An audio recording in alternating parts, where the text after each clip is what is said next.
Hey everybody, welcome back to the Dr. K Show. Today I have Dr. Nicole Woodard with us, and we are going to talk about a lot of different things, but mostly relating to your joints, maybe some aches and pains you might have, and ways you might be able to work through some of that kind of stuff. And also, we're going to talk a little bit about how to connect the brain with the rest of your body. So, Dr. Nicole, welcome. Excited to have you. Hello. Hi, everybody. I am super excited to be here. I'm always in awe of you, Kirsten, and everything that you do for your audience and provide. And I feel so honored to be here. Yeah, this is going to be great. We've had actually Dr. Nicole, she had me on her podcast with mobility athletes. And so Nicole, and I just loved it. I loved being on. And so I wanted to have you on my side as well. So Dr. Nicole, will you please tell everybody who you are, what you do, about your business? Yes. Give us a little Yeah. intro. Awesome. Well, I am the owner of Mobility Physical Therapy and then the brand Mobility Athletes. So I have been working for over 11 years as a high level physical therapist in sports and orthopedics. And I got my doctorate actually in 2010, and I'm an orthopedic certified specialist. So that's kind of the background, tons and tons of certifications, especially in the manual realm. And then leading into now more focused in mindset, breath work, and really connecting your brain and body. Our clinic that we actually do is 70% online. So almost everything we do is online, and we focus on athletes specifically and really helping athletes finally establish a plan they need to stop feeling tight and optimize their own performance. My gosh, that's amazing. What is it? Have you always been, just out of curiosity, have you always been online, or did you sort of shift with the pandemic because of that? Or what did that look like? So I was actually online before the pandemic. Woo Yeah. woo. Yes. So good. Yes. So I started the online portion of my business has actually been in existence for about 4 years. And I actually worked inside of a gym and then ended up moving beyond that relationship. The online stuff started to pick up for me, more athlete consults, being able to travel with our professional athletes. And so then what I did was started looking at that and what I could create and how we could further this impact. Because what we know is that injury rates continue to rise. And health and wellness incentives continue to show up, but we're not getting any changes. So health and wellness continues to go down. Even in the studies of athletes, actual health parameters in athletes are not good. And so I thought, how can I really share my expertise on the broadest platform possible? And online just kept coming up more and more. And so I dove into that to feel really comfortable. So I started, my online business has been going now for about 2.5 years. Oh, that's so awesome. Okay, I have a follow-up question on that. So, why do you think that we're seeing more injuries and that also the kind of health and wellness practices are going down as well? Like, why do you think, or why does that show up the most in your practice, at least? Like, why do you see that? Yeah, I think that it really has to do with we we're constantly being shown a world or almost like hypnotized into this world, right? So everything you consume every single day affects you, whether you want it to or not, and it sets a standard for you. So what we see on TV, what we see in the workplace, the conversations that we're having, they all skew. And what they tell us is that number one, symptoms that you feel equal a diagnosis, and a diagnosis has to equal a treatment. And a Yeah. treatment is surgery or medication. That is how we fix the problem. And so I think that that's kind of the first thing is that automatically, if you guys go and listen to commercials at all, Oh, they will say a very specific way of phrasing things so that you answer yes, and majority of people are going to answer yes. So like even for me, I consider myself fairly healthy, and I start listening to these commercials and I'm like, they're like, do you feel tired? And I'm like, I do. Like, and then you in your mind hears that, and so it wants a resolution. So I think that that's the first thing. I think the second thing is that we have been taught to trust everyone else except for our own bodies and their healing capabilities. And Mhm. so again, kind of back to that, we're looking for everything else to do. So our nutrition has gone down. Everything that's really within our control and our power has went down. So what we eat continues to get worse. Mhm. The types of exercise that we engage in typically tend to be either end of the spectrum. So absolutely nothing, or drop you on the ground, must train a certain amount of hours, must be at a significant intensity. And the whole time we're just not even checking in to see, is that feeling good? Is that getting me to my goals? Is there a better way to get there? And then just environmentally, I think we have to be aware of that too. Like the world we live in is very different than the world was 100 years ago. Mhm. So from the stuff that's in our food, but also the air we breathe, the stuff that comes through in our water, just all these different pieces, even just how we travel, how we sit in desks, things that have become very normal life for us are very different. So I think we just see a big expansion along that line too. Absolutely. On a side note, I made finally like my first round of like real bone broth yesterday. Like I've always taken carcasses and chicken carcasses and made chicken broth, like a broth out of it, but I've never put like the carrots and the onions and the celery and all the things to make it super tasty so that it doesn't just go into like a soup, like you can actually drink it. But like one of the things that they talked about in that book is that we used to go to things like making bone broths and things like this at home, but we've literally lost that over the last couple of generations because we just don't take the time to do those things anymore. Like super simple practices that we just no longer do, because why would you if you can buy it in a box or a can at the store, right? Right. But I say this because the point being that we've lost in many ways some of the like traditional practices and things that have a significant impact on like the health and the wellness of our body, on your joints, on your GI tract, Yep. on your immune system, all your skin. I mean, like all these different things. There are some very, very, very simple practices that we used to do all the time, but have just simply gotten lost in the generations. And I think that that can translate into just well your joints, but you as an athlete and you just as a healthy Mhm. person in general. And I think that's a layer that I was just literally doing this last weekend. Just learning these, trying to learn again these like simple things that we used to do that we just don't take the time for anymore, and they have a significant impact on our health. Yeah, and I think, kind of what you just tied into too is this understanding.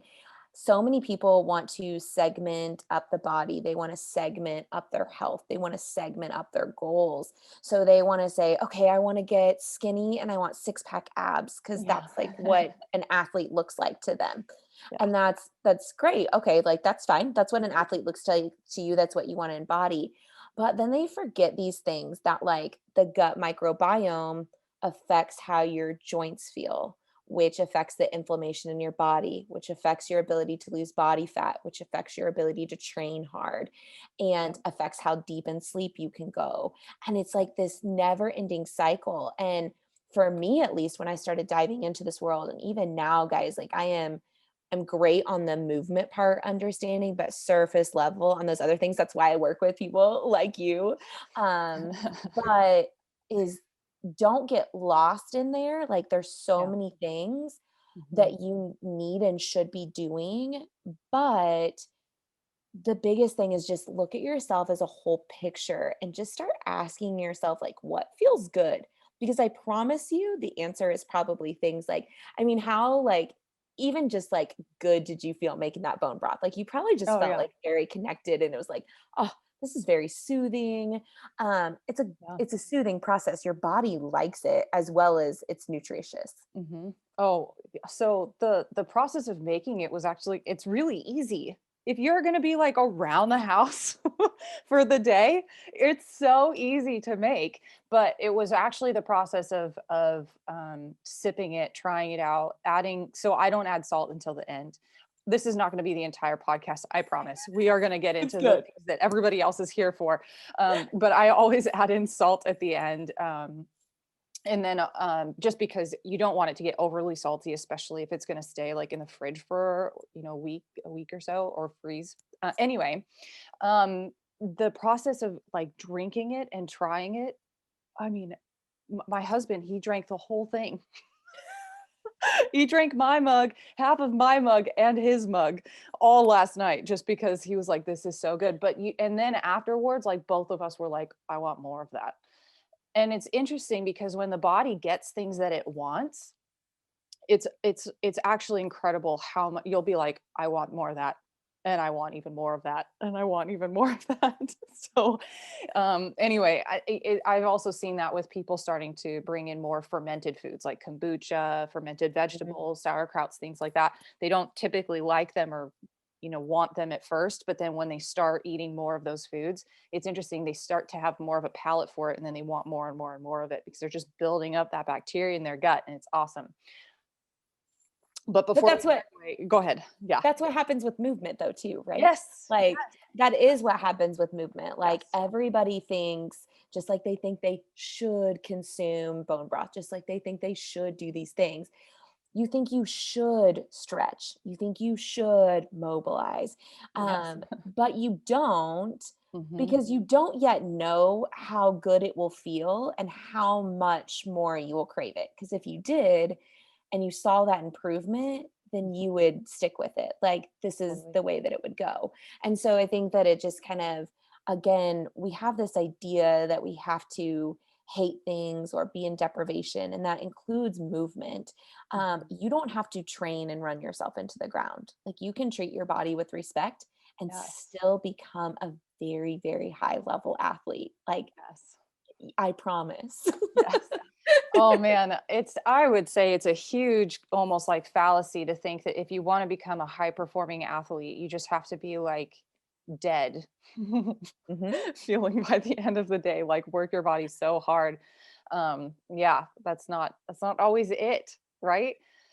So, okay, I want to ask a little bit more. So when a patient or an athlete comes to you and they have like an ache or a pain, or they have something that's just not right, where do you start, and how do you kind of look at it by like connecting, like where the brain how the brain connects to that part of the body? Can you walk us through a little bit of that Yeah. process? For sure. So, Yeah. step one is always our mobility framework. So, screen, stretch, stabilize, strengthen, and then do your sport. Mm, And love so it. that's like really where everything's focused. So, all the S's. Yes. But screening is the most important thing. So, the first thing that you have to know is that our brain doesn't mean to lie to us, but it does. Yeah. And so, what that means is that your shoulder can be killing you. And we go through and we look at it, and you have full range of motion. So, what I'm going to do is I'm not going to go there and crank on it and stretch on it. I'm going to let that part kind of chill out. I might go and be screening out your mid back, that thoracic spine, and I might see that that's very tight and restricted. I might look at your neck and see that that's very tight and restricted. So, your program for your hurt shoulder might look like neck and mid back exercises, because that's why your shoulder is bothering you. And then we're just going to protect this until your brain kind of gets back the right sensation. So I think that that's the biggest thing, is that always take whatever your body is feeling and make sure that you have something objective that tells you, is that what's really happening or not? Or is there something else in addition to? Um, so I think that that's the biggest thing going through. And the other part of connecting the brain and the body that we always look at is every single sensation that you feel, every goal that you have is regulated by the brain. So if you want to get stronger, happens in the brain. If you want to get faster, it happens in the brain. If you want to get more flexible, it happens in the brain. Also, the opposite of that is also happening in the brain. So if you are feeling slow and sluggish, that's in the brain. If you are feeling tight, it's controlled in the brain. So we have to figure out how to open up that brain barrier. So once you guys realize that you're not just a muscle stuck to two bones, like that you are actually a brain driven species, then we have to figure out how to unlock it. And that's always breath work for us and then developmental sequence. So screen it, stretch it, stabilize, strengthen, sport under the context of always breath work and developmental sequence. Oh my gosh, there's like so much to unpack in that. Yes. Let's start with like just simple breath work. I'll give a little precursor to this. I often have patients come into my office and they're just like, I do my breath work and it's not helpful. And I'm like, okay, let's take a step back. We'll understand why you're doing it. But breath work, what do you find to be the most helpful and why do you start there?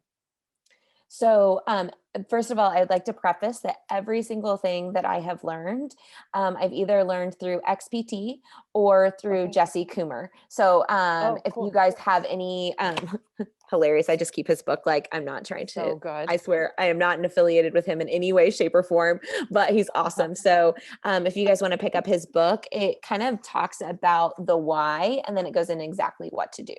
So, first of all, you have to understand a couple of the whys in order to then understand like what to do and where that comes in. So, the first why would be mindset control, right? So, the first why Yep. is that you need to relax or you feel overly tired. Something more like that mindset, that mental side of control, emotional side of control is happening that you feel like you need to tap into and be more aware of or transcend above. So that happens with your autonomic nervous system. So you have your sympathetic nervous system and your parasympathetic nervous system. One of them works to rest and digest. I'm super happy. And the other one is fight or flight. Neither one of them is bad and neither one of them is good. You need both of them at all times. But when we live in fight or flight all the time, which is what 90% of us do, we live in this fight or flight. What happens is that our hormones are really jacked up. And when our hormones are really high, so our inflammatory chemicals, serotonin is down, all these things happen, and it can cause depression in different pieces. So that's like number one reason to do breath work. Some of those types of breath works are going to look more like hyperventilation style breath works, like Wim Hof, also paired with like cold experiences that you can get some major changes. And it's just a body's response to overcoming essentially the brain biology you've been given and tapping into that. The other one is performance. So the other why is performance. You want to get better at performance. Performance is based on how much carbon dioxide can you tolerate in your body before you have to take a breath. We do not take a breath because we need oxygen. We take it because we get too much carbon dioxide and we need to get rid of it. And so what's crazy though is this is the higher the carbon dioxide in your body is, the more easily your red blood cells give oxygen off. So they'll actually release it to your muscle tissues, which means more oxygen in your muscle tissues, they can work harder. Everybody's happy. Mhm. So you want to get that level up a little bit. Now, those types of breath works can be all sorts of different things with holds. You can look at your box breathings. You can look at all these different pieces. But the first step that you need to do is like, if you say something's not working, number one, what was your goal Mhm. with it working? Okay. And then what were you testing? Like, did you actually Yep. do like a breath work test to see your CO2 tolerance? What were you actually testing? Again, that screen model, screen it first so you can actually know if your goal falls in line and is going to get you better. Yes, exactly. Well, and a lot of times, so just as you mentioned, stress management and then performance, right? Those are like your biggest reasons of why people typically do breath work. And it's like that step into maybe looking a little bit more into meditation or things like that without actually having somebody go through that massive piece of meditating and kind of bringing all that on. It's like a step work into it. Yes. But actually, the other thing I wanted to talk about too, as far as breath work goes, is like how um, I just took a course on breath work and gait and how we can have a basically, if we don't breathe properly and we don't have full control over our breathing patterns, it can affect how we walk, which can then, of course, have an impact, right, on how we move and run and do all these other movement patterns in our life. And it just simply comes down to, can you actually breathe into your abdomen first versus your chest? And tying it back to the thoracic mobility stuff that you were talking about earlier, if you have a point in your in your upper back or that thoracic spine that's locked, you may not be actually breathing through your whole spine. You just might be breathing Mhm. on either side of that tight spot. And that can have some serious implications on how your body moves. It's Yeah. crazy. Breath is like huge. It's the foundation of all the things. Oh, yeah, and I think you guys as athletes are gonna see it more and more and more, like, Oh, for this sure. is not going away, because all these people talk about, "Oh, the 1% gains." If you can tap into breath work and Mhm. you truly understand what you're doing, like, we are not talking about 1% gains here. Like, we're talking about difference makers, like Yep. big time things. And you just don't, it's crazy what's going on right now in the breath work world. And that's what I love about Jesse Coomer is that breath work used to be weird. Oh, Like, for sure. real weird. And I get down with the weird, like, it doesn't bother me, I get down with it. Same. But but, like, if you're just beginning and all these people are, like, making all these weird noises, they're doing all these seances, these weird rituals, like, that's what breath work was always tied to before. For People sure. didn't understand that it does fall in line. We kind of like talked about a little bit about the medical community. Obviously, we're both in the medical community and Hmm. it's very important to us. We believe in evidence-based practice. We believe in all these Yeah. things. And it's taken a while for breath work to make the cross over from traditional, very Eastern style medicine and practices into this idea of it does also fit our Western model here. And I think that's what we have to start understanding is that it's not one or the other. It's really this experimentation with you and with your body and trying to expand.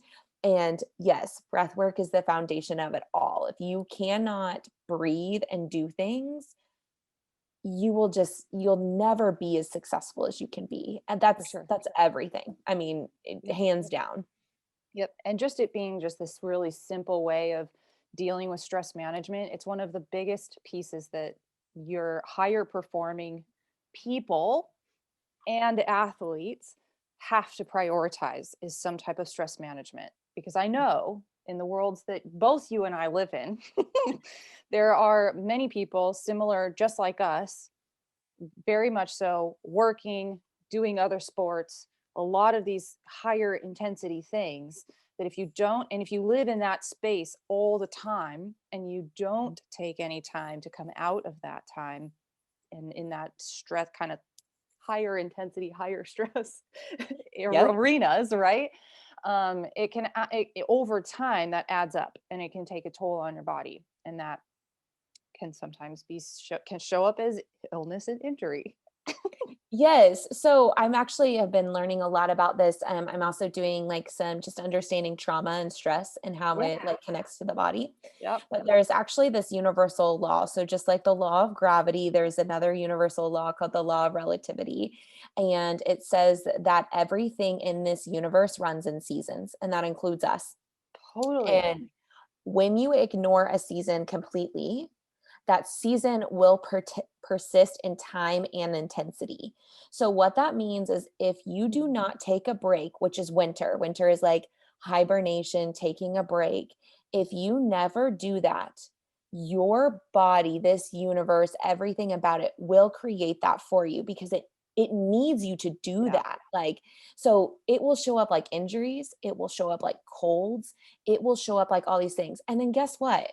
Once your brain learns that, oh my gosh, Nicole, that girl takes a break every year when we get a cold and we're down for 2 weeks and like we Yes. actually get some rest, you will recreate that every single year because you need that. Like you have to start creating those things for yourself and be very aware of those like pieces and parts in each week.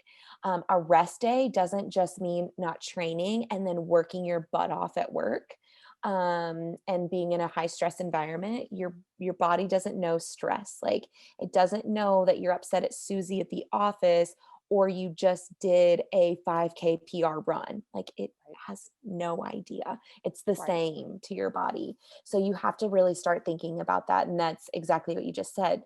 Stress management looks very different for a lot of different people. Yep, it does for sure. And that's always why it's important to figure out what is best for you, what you specifically need. And it's going to be different per person. That we have so many tools nowadays to like biohack, right? To like know what we need specifically for ourselves. And that's it's good to know those things. So I want to take a little bit of a transition into we are in you and I are both in the CrossFit world. We're also in the triathlete world. We're kind of all over the place with a lot of different types of people. Yes. One of the things that I always um, look at and watch is when the CrossFit Open comes up. There are groups of people. There are groups of people who pretty much warm up for the open workouts with or regionals workouts, but with the current movements that are going to be in it. And then there are others who warm up a little bit with more like priming the joints and getting them ready, but not using those specific movements. You want to walk us through a little bit about how you would suggest doing an open workout to prime the joints? Yes. So number one, I would say 95% of people that are there are doing exactly what you just said with just a couple of caveats. None of these things that I'm going to say are wrong. They're wrong Yes. in isolation. Yes. So the Yes. first thing is let's just like, I don't know, I'm like trying to think of like a workout, which we just did. I've got that one like posted, but let's like think of another open workout. I don't know. Let's Um, throw some movements out. there's been a couple with like rowing and wall balls. There's been a couple with, Perfect. I yeah. remember that one. I got Mhm. 21 no reps on that one. It was horrible. I Oh, cried. no. It was bad. Very Shoot. off depth perception day. Thank God for LASIK. This year is going to be better. Oh my gosh. I love it. So okay, so let's say that it's rowing and wall balls, and Hmm. we're looking at that. So you've got one set of athletes that's going to go in and they're going to do maybe 4 rounds, 30-second sprint on the rower, 30-second slow on the rower, just to get their pull prime, to get their heart rate up. And then they're going to do maybe a round of 5 to 10 wall balls, and maybe they're going to front squat with that wall ball a few times. And that's really what their warm up looks like. Then you've got the other people, and I call these like my mobility messes, and I'm also self-proclaimed. But so now you've got your mobility messes that are like, oh God, like that's gonna hurt. I can't just get on the rower and do that. Like I can't just like throw up a wall ball. Like I got to do some other stuff. This is gonna blow my back up. Hmm. And then they're over in the corner on the lacrosse ball and the foam roll. Hmm. And these are our two people. Or they've got now that like everybody's Oh, got the totally. vibration guns, like they don't even have to like support their joints at all. They just get the gun out and just Yes. and so these are the two ends of the spectrums that we're looking at. And again, none of those are bad. They're bad in isolation. Totally. So really what I would look at would be, okay, we're priming up for a workout. So we want to get our fight or flight system turned on efficiently because we don't want to hear 3, 2, 1, go. And all of a sudden, this You is the got to first turn time off. that our body changes into fight or flight. Like it's like literally like you step out of your cave and you're attacked by a tiger. Like you're not going to be as well prepared as you are if you're like, okay, I've been walking through the jungle. I know that a tiger lives in here. I'm being very careful. Then the tiger attacks you and you're a little bit more prepared. So that's like what we want to do. We want to prepare.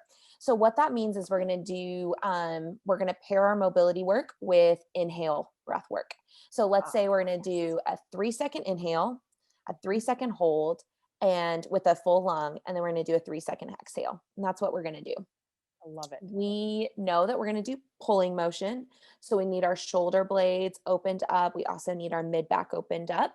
We know that we're going to be throwing overhead and we're also going to be squatting. So what I would do is I would hit something that would be like a plank with maybe some shoulder blade control. Our hands love to be fixed on the ground. They really like that. Our brain like that. It's good for the system. Lights up the midline. So I would do a plank. I would add a thoracic rotation so that your back, like lower back, doesn't blow up in either of those movements. I would add something overhead. So maybe like doing a banded overhead work, maybe doing like a lat stretch. And then I would Yes. maybe do something that would be like a hip stretch or a squat, like down, touch your toes with your legs straight, and then hold on to your toes, squat down, really opening up your hips, elbows stay straight, knees are staying on the outside. So I call that the toe touch squat progression if anybody's ever done those. And the Love it. whole time we're going to pair our 3-3-3-0 breathing. So it's going to be like, so let's Mm, take the thoracic or let's take the plank because everybody knows what the plank is. yeah. So you get down in your plank, you hold that plank for your 3-second inhale. And as you inhale, you're rounding your shoulders. So you're pushing, you're rounding, you're rounding, you're rounding. 3-second inhale. You hold this nice stable position for your 3-second hold with your full lung. And then you relax back down as you exhale for your 3 seconds. Love Push it. and round, 3-second inhale. Hold for 3 seconds, exhale for 3 seconds, and come. You might do a set of 5 of that. Your time under tension has been great. Your brain has been activated. You're turning on your heart rate. And then you just move to the next stretch, keeping that breath work flowing the whole time. And then you're ready to go. So then at the end, hop on your rower, practice that good breathing pattern that you want on the rower. Practice whatever pattern of breath work you want to try to stick with to be efficient on the wall balls. Are you going to breathe out every time you throw the ball in the air and then breathe in right as you're catching and loading so that you're nice and stable? And then run through that. And then if you feel like you need something else, have somebody hit your T-spine or whatever with the Theragun, like Yeah. that's fine. But like, I'd probably save that for the end of the workout. Well, hopefully Hmm. that gives people just a little bit Oh, of that's so good. context. Hmm. And remember, we went from the ground and then we did thoracic rotation, which is a hands and knees Hmm. position. And then we did things either in half kneeling or standing for those squats positions. So we hit that developmental sequence, which is how you go through from birth to like 2 years of age. So you lift your head, you roll over, you sit, all of those pieces. And so that's why I chose those exercises as we were going through. Yeah, that's so good. It's amazing how many people we like have to revisit the cross crawl pattern. Uh-huh. Yeah, me being one of them, I chose not to crawl. I like apparently scooted around on the back of my head, and then I was like, I flipped over. I crawled for a very, very short period of time and just started walking. I was like, Mhm. screw this, we're moving on. This is far more efficient. So anyway, it is quite interesting when you start to look at cross crawl patterns and things like that, how they translate to movement patterns later on. So I love that. That's awesome. Love it. So, and hopefully that's helpful for people that are doing the open, maybe just taking a different look at the warming up, the way you're warming up, and then also just at the different movements that are in the open. So, good And you luck guys to can everybody on that too. Yeah, you guys can check us out on Instagram too. I put up Yes. a reel this last week that had exactly like what we gave our pro athletes to warm up with and like our one-on-one athletes. And we'll do that for these next 3 weeks, possibly even just the 5 weeks because we're already creating it. So it's very easy to go through. So you guys can Love it. always like check that out. Like send us a DM if you have something specific that you have a question on. I'm on there. I answer like all of my DMs and try to like send stuff just custom to our followers too. So at Yes. Mobility Athletes, come hang out with Yes, yes, us. and you definitely need to do that. I love your social media account, so I highly recommend it. Highly Oh, you're so sweet. yes. Okay, so just to I have one last question that I really Awesome. wanted to cover, and it comes with you are well, there's a two-part question to this. First off, you already sort of talked about how when the brain, so the brain's connection to your body is not just the muscles and the bones and the joints, it's the whole picture of things. So there are patterns that we get sometimes when we see tightness and pain. And it's very common to hear somebody say something like, "Oh, I have constantly tight hamstrings," or "Oh, I have constantly tight quads, but then I also have low back pain, or I have knee pain or hip pain."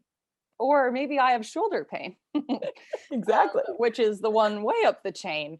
Um, First part to this question is, how can we look at that a little bit differently versus just thinking we have to constantly foam roll and stretch? Mhm. The second part to that question is, when is it a good time to train through an ache or a pain? And when is it a good time not to? Can you kind of break those down for us? It's a large question, so I'll be quiet. You don't have to be quiet. I love the input. So, first of all, the biggest thing is if you are feeling something in your body and you are picking a solution to do with it, like you literally can Google all over the internet. Like, I don't care. So, there are some great things out there and there are some not so great things out there. Like, but in general, in our world, nothing is going to like ruin you as long as you don't do it forever. So, that's like the thing is you are feeling something tight, you need to screen it. So if you say that your hamstrings are tight, you need to hop onto Google and say hamstring tightness test. And it's going to tell you to lay down on your back and lift your leg up to 90 degrees. Can you do that? Or it's going to tell you to touch your toes. Can you touch your toes? You're going to look and see, is what my brain is telling me that something is tight? Is that actual pattern? Is that actual muscle shortened? Or is there maybe something else going on? So, and that's kind of where I want to leave that part. Now, let's just Yep. say that you go and you lift your leg up and you're like, oh, yep, told you, Nicole, they're tight. Then now you're going to follow through. So now you're going to go and you're going to try exercises, or you can try foam rolling. You can try the Theragun. You can do any of those things. Mhm. You need to retest it on that day and every like 3 to 7 days, no longer than that. If that is not significantly better in 2 to 3 weeks, it is not the right thing for you. Mhm. So people waste so much time, or they don't even track their time of what they're doing. And then they just give up because they don't actually feel any better. And like, we want you to feel better. That's the biggest thing. And like, this isn't like a toot my own horn type thing, but it kind of is. So whatever, I shouldn't Oh, say that because it is. I'm please. prefacing it. Go for it. But this is the reason that when we do our squat challenge, Yes. 70% of people report feeling better in day one. Like, because they're just screening and they're doing very specific exercises based upon that. It's Yep. the reason that we have clients, like I have clients that have been with me for 6+ years, not because they're still trying to get better, but because they're staying better. And it's not hands on stuff. They're just getting the input that they need. They know how to check themselves and they know what to do to stay this good and performing at this high of a level. Right. So I think that that's like the biggest thing is if you're not getting better in 2 to 3 weeks, it's not the right thing for you. Chuck that baby out the window, go Google something else, or come hang out with Yes. Kirsten and I, and we'll get you set up. Yes. No, and that's huge. Yeah. um, anything else, like add in there, whatever you want. I'm going to jump to the second part. I think the only other thing I would say is that when you see, so you have your posterior chain and your anterior chain, but then you have a lot of other planes that you function in as well, right? So you have, um, for those of you that want to nerd out, you have your frontal plane, sagittal plane, and plane and transverse plane. And so you move in each of those planes, and in each of those planes, things and the chains, right? Everything there are movement patterns that can break down. If you have, and if you notice tightness through that posterior chain, through calves, hamstrings, glutes, right? Look to the other side, look to the anterior chain, so quads. Um, there are a few muscles that are right next to your shin bone that can be the anterior side, but also psoas, things like that too. Hip flexors can also sometimes, and TFL. So that's a muscle that's on this that attaches to your IT band. All of those muscles, if you look to the other side as well, sometimes you might need to be doing something to help strengthen or activate those anterior chain muscles to help release some of the tension in the posterior chain. So just some different ways to think about it based off of that, just as you said. Have Yes. somebody take a look at it. They'll help you figure it out. Screen. Screen, Like, screen, screen. just Screen, get screen, some screen. testing and Yep. try to get testing with somebody that's willing to share those results with you and help you understand them, Yeah. because you can So good. reproduce a lot of that stuff. And you Mhm. should be able, at the end of working with a coach, like if you're working with me as a movement coach or you're working with Kirsten, what is happening is that at the end of that, you should be an expert to treat your body, because Love you it. should understand why we're looking at those things. So if you're Mhm. working with someone that's almost like hiding those results from you or not trying to teach you why these steps are happening for you, then what happens is you become dependent on that clinician, and you have the power to heal your body and optimize your body. All we have is a whole bunch of tools in our tool belt to try on you to see which ones, which protocols, which things are going to be best for you. That's all our education is just lining up a whole bunch of tools for us to be able to give you an assessments that let us know if those are working or not. You have Good. all that same ability, but all of your progress is 100% you. So don't forget to embody that. So good. So good. Okay. But then the second part of that question, when should somebody train through a pain?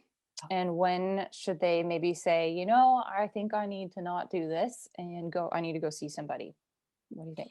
If there is pain, the science now is saying you shouldn't be going through it. Mhm. So, what we know, the only thing that's consistent in their research is that pain is perceived and causes different, we'll just call them ramifications for every single person. So, your pain in the shoulder doing pull ups will cause your body to lay down scar tissue, to move Yes. differently, to change the nerve sensations, to change what happens in your brain, different than the exact same pain in the front of my shoulder when I do pull-ups will do to my body. So it's very erratic, and we don't know consistently what happens, but what we do know is that consistently when you train with pain, it causes long-lasting effects that we can't control. So it's actually better if you pull back.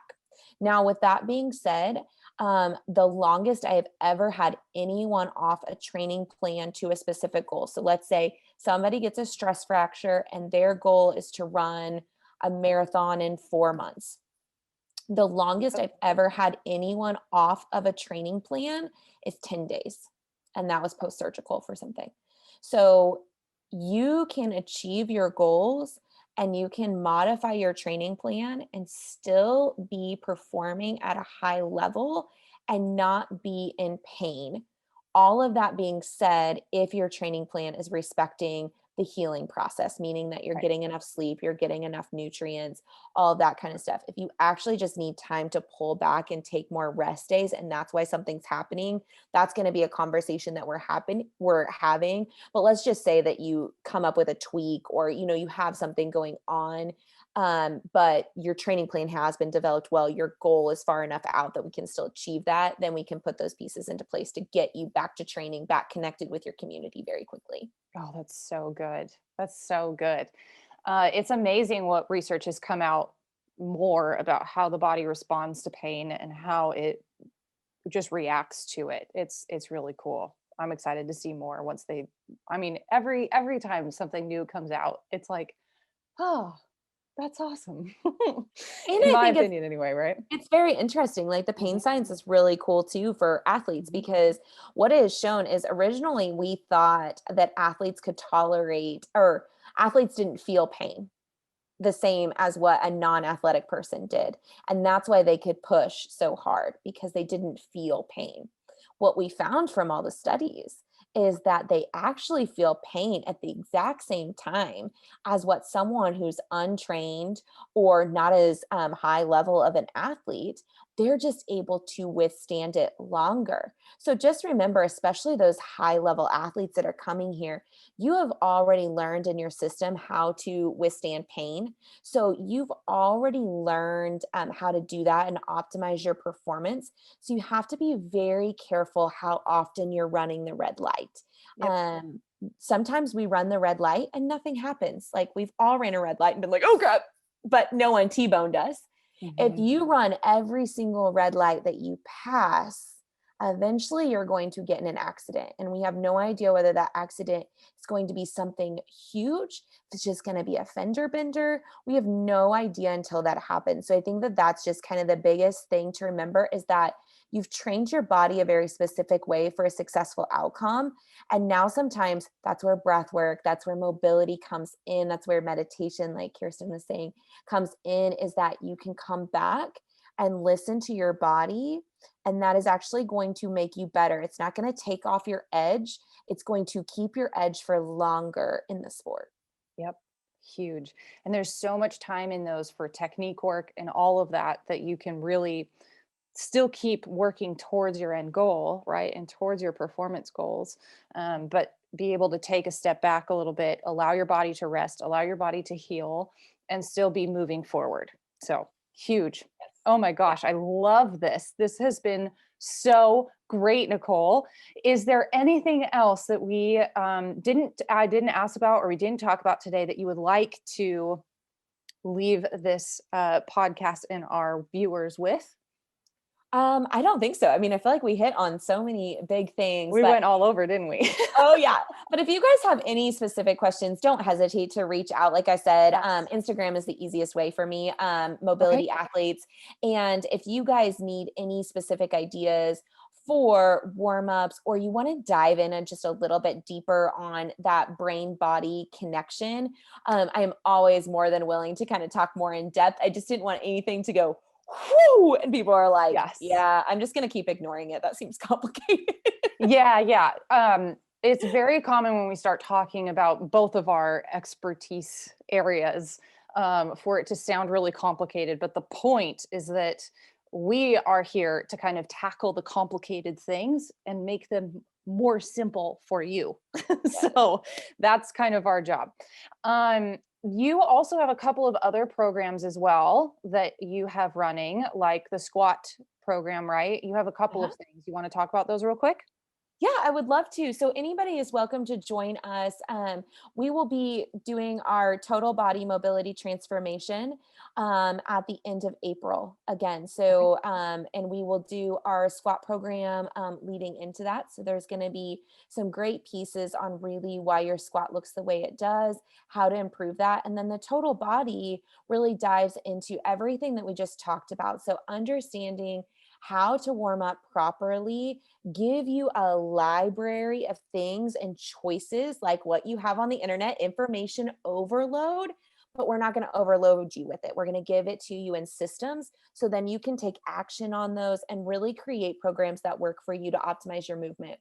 This program, this launch in April, is going to be specifically for people, so higher level athletes or anyone coaching other people. So we're Oh, really going yeah. to move forward to that. So if you are working on inspiring other people, even if that's not necessarily, if that's something that you're doing on Instagram, you're like, I post my workouts, I like to inspire people. I'm a Totally. personal trainer, I'm a CrossFit coach, I'm a triathlon coach, then this is going to be the program subset for you. We only launch 3 times a year, and this one is going to be specifically for coaches, specifically for your niche, helping others while you help yourself and become the best mover and performer. Oh my gosh, I love that. Okay, if they want to check that out, they just go to Instagram at Mobility Athletes, or do you have a website? Yep, mobilityathletes.com. So you can go either Awesome. one of those places. And Perfect. then we do live workouts on Stream Fitness if anybody's interested. So we do those on Mondays at noon, Tuesdays at 8 p.m. Eastern, and Thursdays at 9 a.m. Eastern. Those are all breath work paired with mobility. Everything that I've learned from Jesse Coomer paired with the mobility stuff that I know of being a physical therapist. So you guys are always welcome to check us out there. Also, Mobility Athletes on Stream Fitness. Oh my gosh, I love it. There's so much. So please go check out Nicole and Mobility Athletes. Make sure to follow along. And if you're interested in any of those things, go check them out. I promise you, you will not be disappointed. Okay. Well, thank Thank you, you. Nicole. was great to have you. Bye, guys. And that's the end of our podcast. Thank you so much for watching the Dr. K Show. I will see you on the next episode, and take care.